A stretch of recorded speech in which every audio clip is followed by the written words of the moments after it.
Welcome to a world of magic and wonder. Laya versus the ocean. Can her clumsy friend save the day? In the tropical village of Kanali, where green hills kissed the sky and the ocean softly sang its songs, there lived Laya. She was a girl with incredible strength and a magical connection to the ocean. But it wasn't that made her truly special. Laya was known for her ability to conquer a dark wizard, calm a storm, and even befriend the most awkward animal anyone had ever met. His name was Roks. He was, well, a strange creature. He looked like a mix between a giant sea duck and a penguin with a yellow tail, always a little out of place. His flippers never quite knew what to do, and he often tumbled sideways, tripping over his own feet.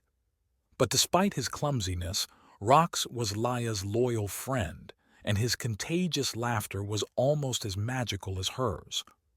One day, Laya sat on a rock by the sea, gazing out at the horizon when she noticed something odd. Her favorite spot on the beach was now covered by a giant pile of rocks that had never been there before. "Rocks! What did you do to the beach?" Laya shouted as she saw her friend rolling one rock after another, attempting to build the perfect fortress. Roks looked up, grinning from ear to ear, though his rock pile was more of a disaster than a structure. He flopped onto his side, laughing. "I'm building a house for us. You know, for when the wolves come. It's really important." Laya sighed but couldn't help but smile at his cheerful efforts. Despite his clumsy nature, Roks always brought her joy. One evening, the ocean began behaving strangely. The waves hissed and raged, as if something enormous was awakening deep beneath the surface.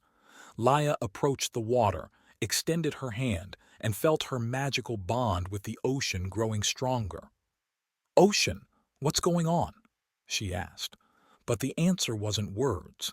It was a sudden surge of water, pulling her toward the depths. "Laya, do you see that?" Roks darted nervously beside her. His little tail flicked anxiously. "What are those weird bubbles? They don't look friendly." Laya squinted, confused. The bubbles weren't ordinary. They glowed a bright orange, like fire. Something wasn't right. "We need to go. The ocean is calling us," Laya said, closing her eyes for a moment to listen to the voice of the water, which now felt clearer. Roks tried to follow her, but, as usual, his flippers got tangled and he crashed into the sand, spilling a few more bubbles. "Laya, are you sure we should go into those bubbles? What if it's dangerous?" Roks asked, his voice full of worry. "Don't worry, Roks. I feel this is necessary to restore balance to the ocean. And if I get into trouble, you'll always save me," Laya replied with optimism.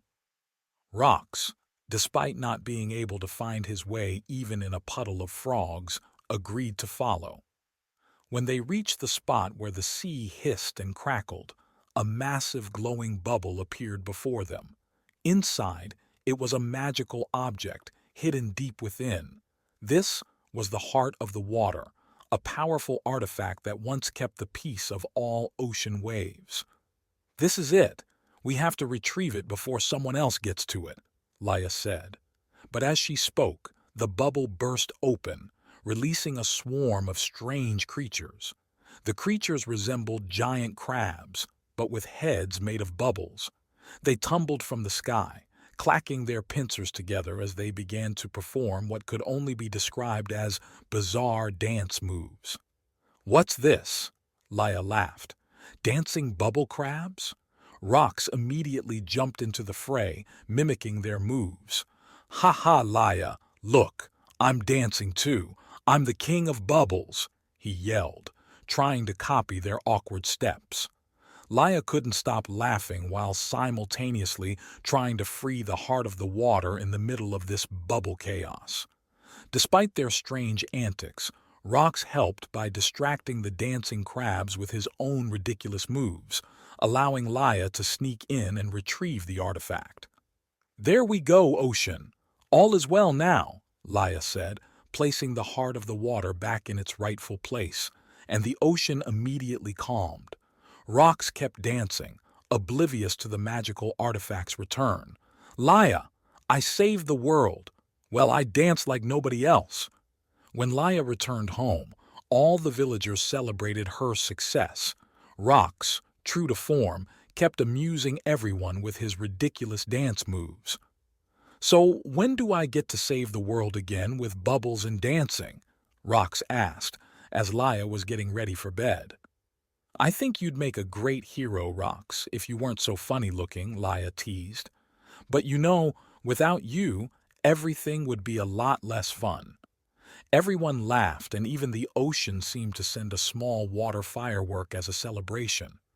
Subscribe now channel at Little Polyglow and join us on a magical journey through the world of stories.